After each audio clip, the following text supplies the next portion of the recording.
আল্লাহর সাথে জড়িত পাপ তো সহজেই মাফ করা যায়, কিন্তু আপনি যখন মানুষের সাথে জড়িত পাপে যাবেন তখন মাফ নেবেন কিভাবে? মনে করেন এক ভাই আরেক ভাইকে বললো যে তুই চোর, নাউজুবিল্লাহ। এখন সে বেচারা চুরি করে নাই, কিন্তু আপনি বলে ফেলছেন, কথাটা মুখ দিয়ে বের হয়ে গেছে, ওর মনে আঘাতও লাগছে। এখন বেচারা আপনাকে মাফ করে নাই মনে মনে, কাল কিয়ামতে ওর হক না দিয়ে আপনি পুলসিরাত পার হতে পারবেন না। আল্লাহু আকবার। আল্লাহ পাকের ইনসাফ এবং বিচার এত সূক্ষ্ম হবে। কত সূক্ষ্ম আপনাকে আমি একটা হাদিস থেকে খালি বলি, 1 মিনিট। একটা শিংওয়ালা ছাগল, ছাগলের শিং আছে। দুনিয়াতে একটা ছাগলকে গুঁতা দিয়েছে, ওই ছাগলের বেচারার শিং ছিল না। মানে একটা শিংওয়ালা ছাগল একটা শিংহীন ছাগলকে গুঁতা দিয়ে অন্যায়ভাবে। আল্লাহ পাক কিয়ামতের দিন ওই শিংহীন ছাগলকে শিং দিয়ে বলবেন, তুই গুঁতা দিয়ে প্রতিশোধ নিয়ে নাও, বদলা নিয়ে নাও। তাহলে বলেন তো আমরা আসলে জান্নাতের পথে হাঁটতেছি সত্যি সত্যি কি? নামাজ রোজা হজ যাকাত তো চলছে, ঠিক আছে বুঝলাম। তো মানুষের সাথে জড়িত হক কিভাবে মিটাবেন কিভাবে? এই যে একটা পণ্যের ভেজাল দিলেন, ওই যে কি বলে ওটাকে, কি মিশাই জানি, ফরমালিন। না ফরমালিন, এই যে মিশাই ব্যবসা করলেন, এই যে কতগুলো মানুষ ক্ষতিগ্রস্ত হলো। ধরেন যে লাখ লাখ মানুষ খেয়েছে, বেচারার পেটে সমস্যা হয়ে গেল। আর আপনি কিভাবে পার পাবেন কিয়ামতের মাঠে? আমাকে বুঝান। মাপে আপনি কম দিলেন, ঠকালেন বেচারাকে, ওর হক ছিল, পার পাবেন কিভাবে? বেচারা ও কিছু করে নাই, অযথাই তাকে অপবাদ দিলেন এবং সারা দেশের সামনে ওকে ধুয়ে রেখে দিলেন অন্যায়ভাবে। এখন আপনি পার পাবেন কিভাবে? এই জিনিসগুলো আমরা ভাবি না, আমরা মনে করি নামাজ পড়েছি বা সব পার। মানুষের সাথে জড়িত হক এত সহজে মাফ, বলেন আমার সাথে, মানুষের সাথে জড়িত হক এত সহজে মাফ হবে না। কি করণীয় তাহলে?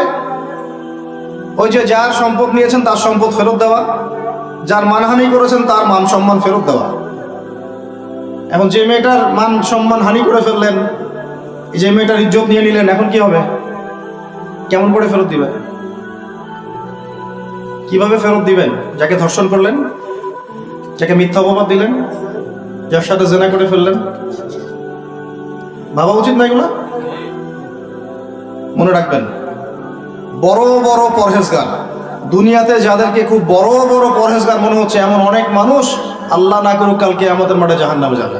মূল কথাটা হচ্ছে, এখানে একটা পয়েন্ট মনে রাখবেন, মানুষের সাথে জড়িত হক এই দুনিয়াতে আদায় করতে হবে। ঠিক আছে ভাই? এটা লজ্জার কিছু নাই। অন্যায়ভাবে গালি দিলে বলবেন যে ভাই আমার ভুল হয়ে গেছিল, আপনাকে গালি দিয়ে ফেলছিলাম, আমাকে মাফ করে দেন। টাকা নিয়েছেন কারো, ফেরত দেন নাই, দিয়ে দেন সামর্থ্য থাকলে। ওকে না পেলে কি করবেন? তার পরিবারকে দিবেন। তার পরিবারকেও পান নাই, বেচারা নাই পৃথিবীতে, তাহলে তার পক্ষ থেকে সদকা করে দিবেন। তওবা ইস্তেগফার করে ফিরে আসেন, আল্লাহ পাক তৌফিক দান করুন। আর যারা ব্যবসা করতে গিয়ে মানুষকে মাপে কম দিচ্ছেন, মানুষকে হারাম খাওয়াচ্ছেন, বলছেন টাটকা জিনিস কালকে রান্না করছে হুজুর, 3 দিন আগের বাসি তরকারি খাওয়াই দিল। একটা কি খাবেন এটা নিয়ে কথা বলতে গেলে তো আরো 2 ঘন্টা চলে যাবে। খাবেন কি? সবকিছুর মধ্যে ভেজাল দিয়ে রেখে দিচ্ছে।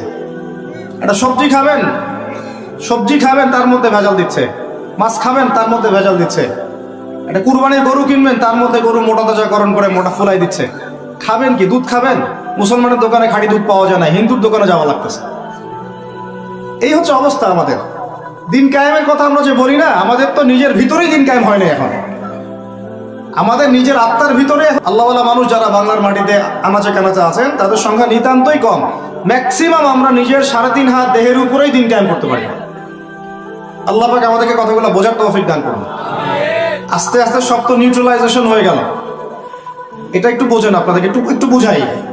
এক সময় ছেলে মেয়েরা একসাথে রিক্সায় চড়লে লজ্জাবোধ করত, এখন কেউ লজ্জাবোধ করবে না। এটা হয়েছে নিউট্রাল। তারপর একটা যুগ আসলো, প্রেমপত্র লেনদেন হতো। আমরা জানি না, আমাদের বাবারা জানে, ওই জেনারেশন জানে। ওই জেনারেশনের সাহস ছিল না যে কোনো মেয়ের সাথে কফি শপে বসবে, রিক্সায় ঘুরবে বা এটা করবে। এখন তারপর একটা জেনারেশন আসলো, এটা নিউট্রাল হয়ে গেল। তারপরে আরেকটা আসলো, এরা আর ওইসবে নাই, সরাসরি কাজ করতে চায়, সরাসরি অন্যায় করতে চায়, সরাসরি জেনা। এখন সেই যুগ চললো। তারপরে আবার পরকীয়াটা আসলো, সিরিয়াল দেখায় পরকীয়া, বাসায় স্বামী বাইরে আরেকটা ছেলে, বাসায় স্ত্রী বাইরে একটা মেয়ে, এই যুগ চললো।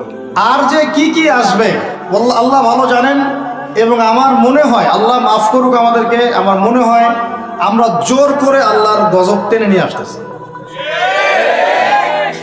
সুদের মধ্য দিয়ে, জেনার মধ্য দিয়ে, ব্যভিচারের মধ্য দিয়ে, অন্যের হক নষ্ট করার মধ্য দিয়ে, আল্লাহ রাব্বুল আলামিনের জমিন থেকে আল্লাহর আইনগুলো সব উঠাই দিয়ে আমরা আল্লাহ পাকের গজব জোর করে টেনে আনতেছি।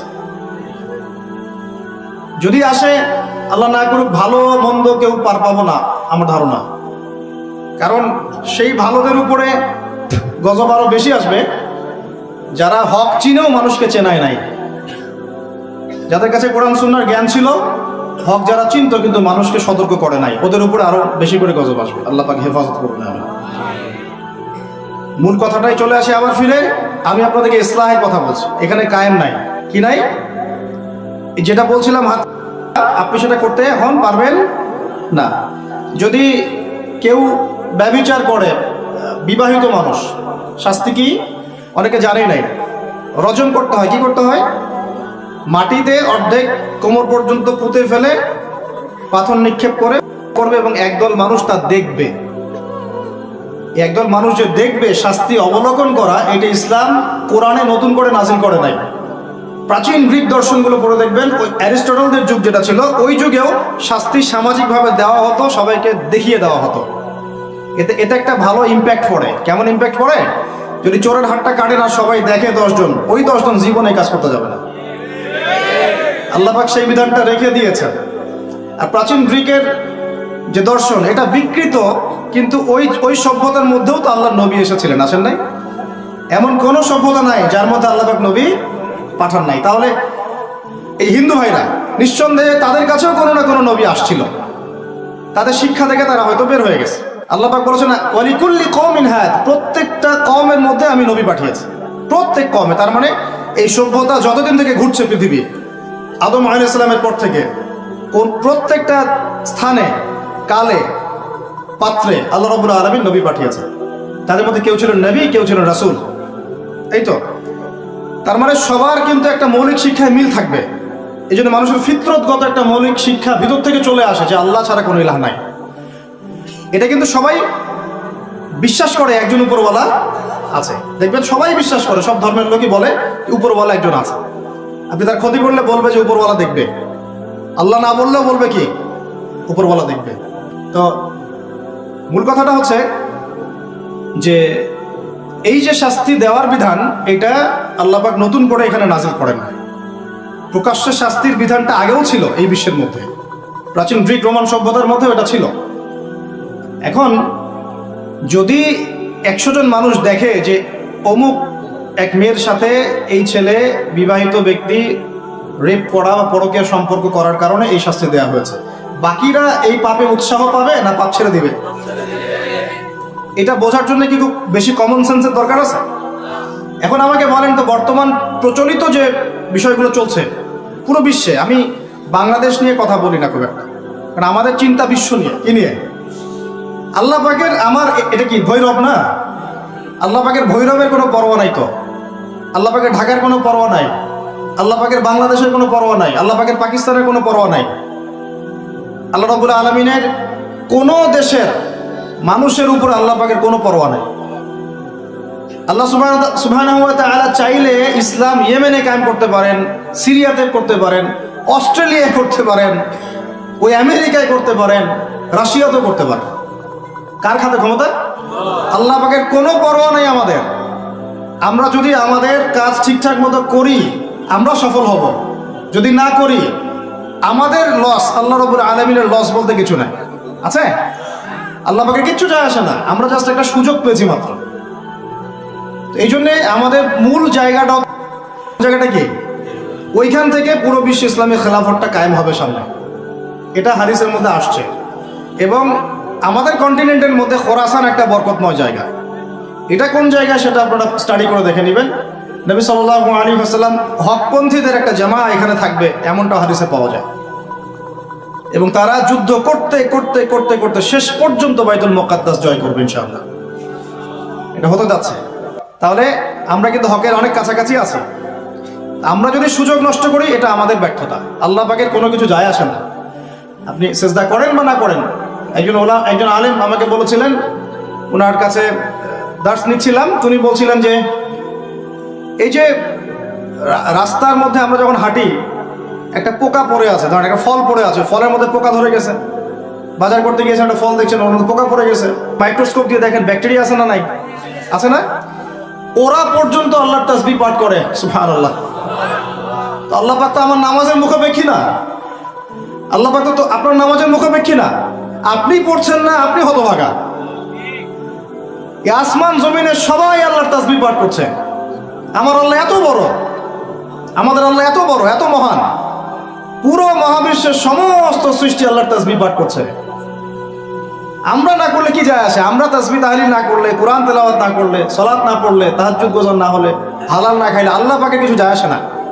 যায় আসে? এটাই যদি ফিল করেন তাহলে ইনশাআল্লাহ আপনি মাথাটা নত করে আল্লাহর কাছে ফিরে আসবেন। সেই অনুভূতিটা জাগ্রত করার চেষ্টা করছেন। আরেকটা অনুভূতি নেবেন বাসায় গিয়ে। এবার এগুলো আমরা ভাবি, এভাবে ভাবার চেষ্টা করি। এই যে আমরা এখানে বসে আছি, ধরেন 5,000 মানুষ, কথার কথা, মনে করেন আমরা কেউই দুনিয়াতে নাই। এই দুনিয়ার ঘূর্ণন থেমে যাবে কি না? থেমে যাবে? এই দুনিয়া ঘুরবে না ঘুরবে না? রাত দিন আসবে না আসবে না? আমাদের পরিবার থাকবে না থাকবে না? মাঝখান থেকে আমরা আমাদের সময়টা এবং সুযোগটা নষ্ট করলাম।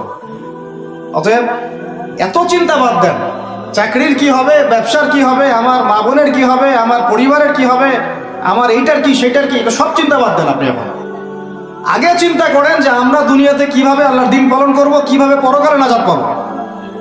আগে নিজের চিন্তা করেন। আমরা তো মানুষের চিন্তা করে করে লাইফ নষ্ট করে ফেলে দিলাম।